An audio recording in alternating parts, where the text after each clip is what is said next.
به نام خداوند بخشنده مهربان. سلام و درود. امیدوارم که در پناه خدا سالم و تندرست باشید. در خدمتتون هستیم با یک انرژی خوانی احساسی دیگه و میخوایم ببینیم که شخص مقابل شما در مورد شما چه نظری داره و قراره که چه فکرهایی تو سرش برای شما هست، چه نقشه هایی برات داره، چه پلن برنامه‌ریزی هایی توی شرایط برای شما توی ذهنش داره. دوستانی که کانال سابسکرایب ندارید جهت همسو شدن با انرژی خوانی ها حتما کانال سابسکرایب کنید و با من نیت کنید اسم شخص مقابل رو 3 بار تکرار کنید و با توکل به خداوند و انرژی های عظیم جهان هستی نیت میکنیم و امیدواریم که هر پیامی که قراره بر ما برسه به بهترین نحو بر ما ارسال بشه و ما دریافت کنیم. خب نیت کنید شخص مقابل شما چه نقشه‌ای، چه فکری، چه برنامه‌ریزی برای شما توی ذهنش داره. اولین چیزی که من کارتا رو مرتب کنم، دوستانی که درخواست انرژی خوانی‌های شخصی دارید حتما از طریق کانال و یا اینستاگرامی که زیر همین ویدیو من براتون میذارم با من در ارتباط باشید. پلن و برنامه ریزی که شخص مقابل برای شما داره، اسم شخص رو 3 بار تکرار میکنیم به یک اتفاق خوب، به یک خاطره خوب، حتی به یک صدای خوب، به یک آهنگی که شاید مشترک بوده با هم گوش میکردین، حال خوبی بهتون میداده، با هم فکر میکنیم و ببینیم که طرف مقابل چه حرفهایی برای ما داره.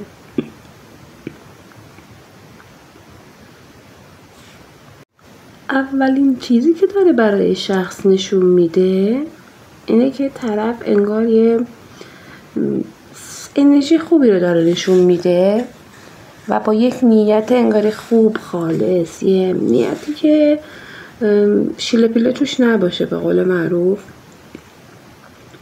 داره به ما نزدیک میشه. حالا میتونه خواستگاری باشه برای خیلیاتون میتونه صحبت کردن باشه، یه جورای تاییدیه گرفتن شما باشه و یا گفتگو کردن با شما، در واقع یک صحبت، یک اعتراف، حتی یه ابراز پشیمونی، یه صحبت مثبت و نتیجه دار رو داره نشون میده. انرژیش یه ذره انرژی تنهایی خودش رو انگار دوست داره، یه چیزی که در حال حاضر داره رو میخواد انگار حفظش کنه، از دستش نده. این آدم در اصل دوست داره بره انگار مشاوره بگیره، کسی راهنماییش کنه یا با شما در مورد یه موضوعی صحبت کنه، دور همی داشته باشه. همین که دوست داره بیاد با شما توی رابطه، همین که دوست داره باهات صحبت کنه، همین که دوست داره شرایط الانش رو از دست نده، حتی اگر که طرفتون متأهل باشه هم این موضوع براش صدق میکنه. خیلی محتاطه، خیلی محافظه کاره، خیلی یعنی اگر که قراره به شما نزدیک بشه هم میخواد منافع خودش رو حفظ کنه، هم خیلی معصومانه به سمت شما بیاد. حالا دوستیه، نمیدونم رابطه است، طلاقه که تازه گرفتید یا ایشون گرفته تازه با هم آشنا شدید، هیچ فرقی نمیکنه. یک حالت معصومانه داره توی این رابطه نشون میده که میخواد خیلی یواش یواش با احتیاط طبیع جوانب رو بسنجه و بیاد به سمت شما. طرف شما یکم هم آدمیه که مادیگراست، یعنی مسئله مال خیلی براش مهمه، زحمت میکشه، اعتماد جلب میکنه، یه جورای آب میخواد که خیلی خوب و به قول معروف سنجیده، پخته، دانا رفتار کنه که شما به سمتش جذب بشی، کشیده بشی. چیزی انرژی که داره میگه من باید سر یه سری موضوعات مثل خانواده، خونه خریدن، نمیدونم تحصیلات، مهاجرت، همه اینها باید حرف داشته و حرف دارم، من میخوام صحبت کنم. هدفش نسبت به شما ببین بی برو برگرد تشکیل زندگیه، با هم بودنه. برای خیلی هاتون در کل ببین تاییدیه گرفتن، جذب شدن، اعتماد جلب کردنه. برای خیلی هاتون داره این اعتماد جلب کردن رو نشون میده. یه شروع عشق، یه از صفر شروع کردن، یه انرژی حالا صاف و معصومانه، یه انرژی که ببین ذهنش و فکرش روی اینه که تشکیل زندگی داشته باشه، خانه، خانواده، بچه، پیشرفت، ازدواج، از بلا تکلیفی در اومدن. این انرژی رو داره نشون میده. این آدم شما رو واقعا شخصی داره میبینه که میگه اگه من بخوام خواستگاری برم تو تنها کسی هستی که من این کار رو با اون میکنم، یا اگر که تو بخوای بیای خواستگاری من تو تنها کسی هستی که من جوابت رو مثبت میدم، و میگه تو تنها کسی هستی که من لایق این مسئله میدونم که با تو ازدواج کنم، با تو باشم، کنار تو باشم. بازم اینجا میگه که ببین ولی خیلی محافظه کار میخوام پیش بیام. انرژی زنانه و مردانه شما رو این آدم خیلی بالا میبینه. شما رو خیلی آدمی میبینه که اعتماد به نفس بالایی داری، قوی هستی، فرق نمیکنه خانومی یا آقا. شما رو موفق میبینه، شما رو آدمی میبینه که در مقابلت خودش احساس ضعف میکنه. میگه درسته من از تو پایین ترم، تو خیلی قوی هستی، تو خیلی موفقی، حالا موفقیت اجتماعی، خانوادگی، هر چی که هست، ولی میگه من درسته در مقابل تو احساس ضعف و عدم اعتماد به نفس میکنم، ولی کشش عجیبی نسبت به تو دارم. من حرکت میکنم چون تو یه انگیزه جدید تو زندگی من هستی. شاید آدمی که اصلا به زندگی مشترک اعتقادی نداشته، نمیدونم، کلا میگفته نه من نمیخوام به قول معروف ازدواج کنم یا قبول مسئولیت داشته باشم، همچین چیزی، ولی وقتی با شما آشنا شده انگار از این بی‌انگیزگی در اومده. میگه یه کششی به تو دارم، یه انگیزه‌ای تو من ایجاد کردی که باعث شده من بتونم حرکت کنم، تغییر کنم، پرو ترسم بذارم، احساس ضعفم رو بشناسم و یه حرکت داشته باشم. و اینجوری این آدم از اینکه شما باعث انگیزه دادن بهش شدی، شاید حتی خودت هم نمیدونی، خیلی خوشحاله و خیلی شما رو ستایش میکنه. ببینید دقیقاً تو این کارت عشق واقعی اومده. حسی که به شما داره عشق واقعیه و دقیقاً داره میگه که تو در عمق وجود منی و شما رو از صمیم قلب دوست داره. نمیتونم دور باشم، نمیتونم رابطه نداشته باشیم. یه جورایی ذهنش همیشه پیش شما موده. حالا حتی اگر که رابطه بوده که کات شده، باز این آدم مدام ذهن و فکرش با سمت شما هست و دوست داره که یه تعادل ایجاد کنه. حالا تلفنی، تماسی، رابطه‌ای، بازگشتی، و حتی توی بعضی مسائل خودش نیاز به مشاوره، تاییدیه گرفتن، یه جورایی با تو صحبت کردن داره. و اولین چیزی که برای این آدم هست میخواد بیاد و حرکتی که برای این آدم هست میخواد بیاد باهات صحبت کنه، یه خبری ازش دریافت میکنید. یه احتیاج به صحبت کردن تو وجود این آدم خیلی شدید داره نشون میده. یه خبر یا یه تلفنی که نسبت به شما این آدم انجام میده تو آینده خیلی نزدیک. ببین انگار خیلی ناراحته، استرس داره، ناامیدی داره، تردید داره. روی یک جابجایی از محل کار، خونه، مهاجرت، سفر، روی چیزی که ممکنه از شما از لحاظ مکانی فاصله پیدا کنه براش و احساس میکنه که با این اتفاق و با این سفر و با این رفتن شما رو از دست میده و ازش دور میشید. همین الانش فکر کنه شما میخوان ازش دور بشین و این اتفاق که براش رقم بخوره فکر میکنه دیگه کلا شما رو از دست میده و فکر میکنه که شما اون آدم صاف و ساده‌ای که تمام قلبش رو به شما داده، خیلی دوستش داشتید و ایشون هم شما رو دوست داره، میگه نکنه من از دستش بدم. یا اینکه شما اگر چنین شرایطی براتون پیش اومده، سفر، تغییر محل کارتونه، جابجایی محل زندگیتونه، هر چیزیه، فکر میکنه که شما دور شدین ازش، نمیخواینش و ببین شما رو برکت میدیده ولی فکر میکنه شما دارید عوض میشید. فکر میکنه اون آدم صاف و ساده‌ای که قبلا میشناخته نیستید و فکر میکنه نکنه که شما عمدن دارید این فاصله و این جدایی و این دوری رو رقم میزنید. 2 مورد خیلی خوب براش افتاده. میگه که شما مثلا باهاش اوکی بودید، باهاش توی شرایط بودید، توی تغییرات بودید، توی چالش هاش بودید، ولی الان فاصله میخواین بگیرین و انرژی مردانه قوی رو توی شرایطتون میبینه. یعنی خیلی محکم میخواد رفتار کنید، خیلی سنجیده، خیلی منطقی، گاهن دور از احساسات و قاطع روی این موضوع.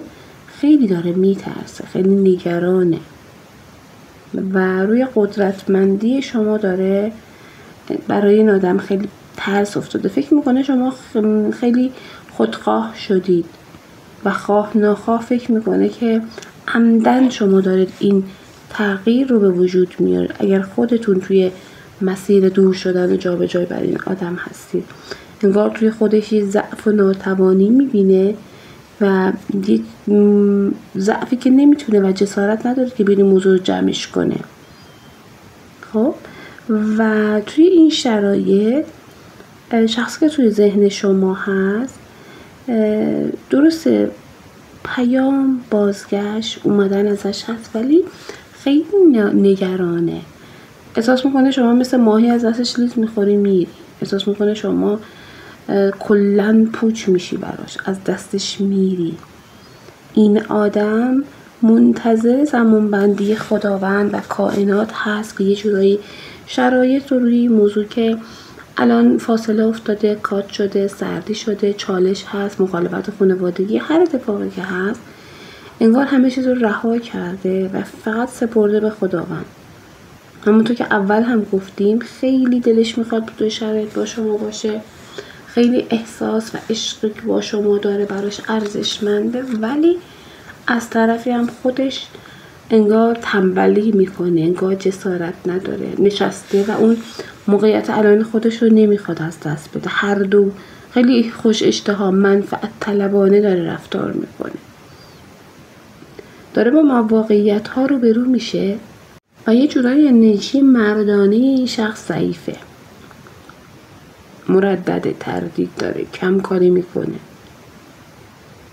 اگر که طرف شما خانوم هست کم کاری میکنه. الان وقتی با هم روبرو میشید انگار یه جورایی قصد محاکمه داره، قصد این که من مقصرم تو مقصری، من کوتاهی کردم تو کوتاهی نکردی، عشق دادی عشق ندادی، محبت کردم جوابمو ندادی و بیشتر توی این شرایط درگیر میشه.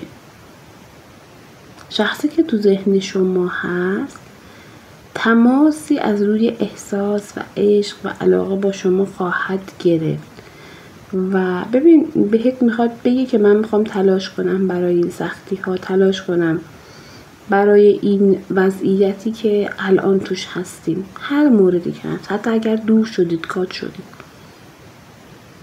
یه همچین موضوعی رو داره براتون نشون میده. یعنی حتی اگر که با هم توی مراحل طلاق هستید داره میگه بیا ما نشون بدیم که اصلا توی این مسئله نیستیم، بیا عدالت رو برقرار کنیم برای هم دیگه. حتی اگر توی رابطه با هم شما رقیب داشتید، خیانت دیدید، طرف مقابل این بی‌عدالتی رو قبول کرده و میگه من الان به یه بیداری رسیدم، به یه تایمی رسیدم که قرار خودم رو عوض کنم، قرار تغییر بدم، قراره که اون عدالتی که در حق تو به جا نیاوردم رو جبران کنم. ببین داره برنامه‌ریزی میکنه، داره هدف میذاره. مثلا اگه تولدتون نزدیکه داره برنامه‌ریزی میکنه، اگه نزدیک نیست حالا داره یه جشنی، یه دوره همی، یه سورپرایزی، یه زمانی که با شما بتونه صحبت کنه رو میچینه. ولی اون نتایج نهایی رو انگار سپرده به دست خداوند، دست کائنات، منتظر یه چراغ سبزی تو این شرایط به وجود بیاد و بیاد با شما این پیشنهاد رو، این صحبت رو، این پلن برنامه‌ریزیش رو بیشتر براتون توضیح بده. ولی این آدم یه سورپرایز کردن، یه برنامه‌ریزی خیلی خوب تا 2 الی 3 وعده آینده برای خیلی هاتون داره. نهایت دیر بشه ماه آینده هست که این برنامه‌ریزی خیلی خوب رو داره روی شرایطی که چالش هست، دوری کات، رها کرده، رفته، رقیب آورده، میخواد یه دو صحبت نتیجه دار رو براتون داشته باشه. یکم بی‌اعتمادی بودن توی رابطه خودش و انرژیش رو داره نشون میده. حالا فرقی نمیکنه شما با این آدم یا این آدم به شما، ولی ببین در کل این آدم شما رو شانس خودش میدونه. گاهن فکر میکنه شما توی رابطه رفتی، نکنه از دستش رفتی، نکنه فلان شدی، نکنه بهمان شدی، ولی و از موفقیت هایی که داری، از اینکه دستتو زدی به کمرت به قول معروف و پا شدی و برای موفق شدن کم نیاوردین، آدم شما رو خیلی قوی میبینه. مراقب به قول معروف قدر و قیمت خودتون باشید.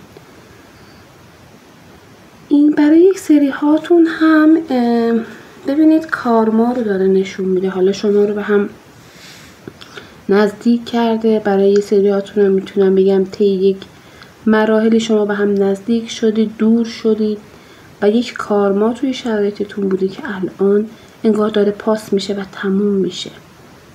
حتی اگر رقیب وجود داشته توی رابطه، این آدم در کنار تو حال خوبی رو پیدا کرد و بلا تکلیفی که برای خودش رو شما رقم زده، دست و پاش انگار بسته و خیلی حال خوبش رو ازش انگار گرفته. جایگاه مهمی شما برای این آدم دارید و احساس صمیمیت جداگونه‌ای با شما داره، مثل همسرش، مثل مادرش، مثل کسی که خیلی بهش نزدیک هستید. صمیمیت داره، احساس میکنه که میتونه پیش شما خود واقعیش باشه و جایگاه شما و انرژی شما برای این آدم بهش قدرت میده. درسته خیلی جاها شما رو نادیده گرفته، خیلی جاها پا روی وجود و احساس شما گذاشته و کاملا مشخصه که خیلی جاها هم حتی به خاطر مسائل مادی یا رقیب و خیانت شما رو نادیده گرفته، رها کرده، ولی الان داره متوجه میشه که با شما بودن حالش رو خوب میکنه.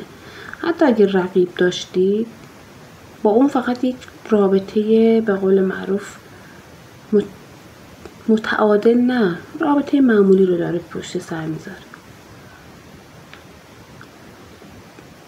برای خیلی شماها کارما روی شرایط هست که این آدم بلا تکلیفه، اما یه تلاش برای یه عشق، برای یه جبران، یه همچین حالتی رو داره برای ما نشون میده. این آدم درگیر ناامیدی، سختی زیاد.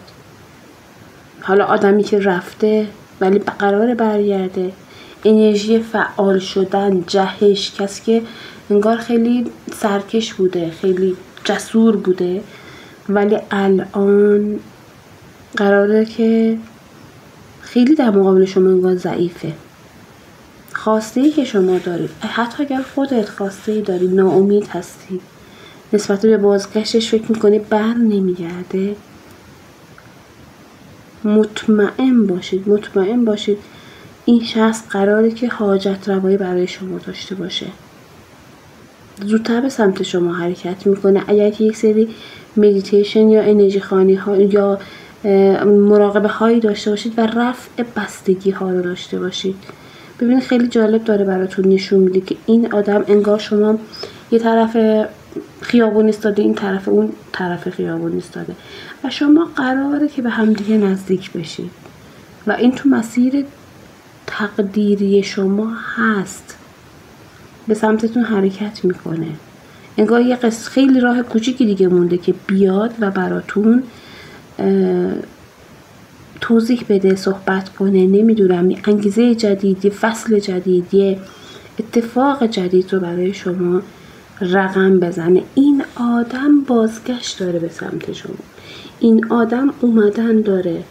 شاید لاک پشتوارانه داره میاد، حرکت کوچیکی باشه، راه خیلی کوچیکی حتی مونده، ولی شما فکر میکنید که این آدم سالها شاید زمان ببره تا بیاد، ولی قرار این آدم حرکت کنه، قراره بهتون کمک کنه، قراره که بگذره از شرایط سختی که الان هم برای خودش رقم زده هم برای شما. امیدوارم که اگر لیاقتش رو داره توی شرایط شما قرار بگیره و بتونید بپذیرید و ببخشینش. امیدوارم که تاثیر خوبی از این انرژی خانی گرفته باشید و پیامی که براتون نیاز بوده رو دریافت کرده باشید. مراقب قلب‌های زیباتون باشید. آمین که به همه آرزوهای قشنگتون برسید. خدا نگهدار.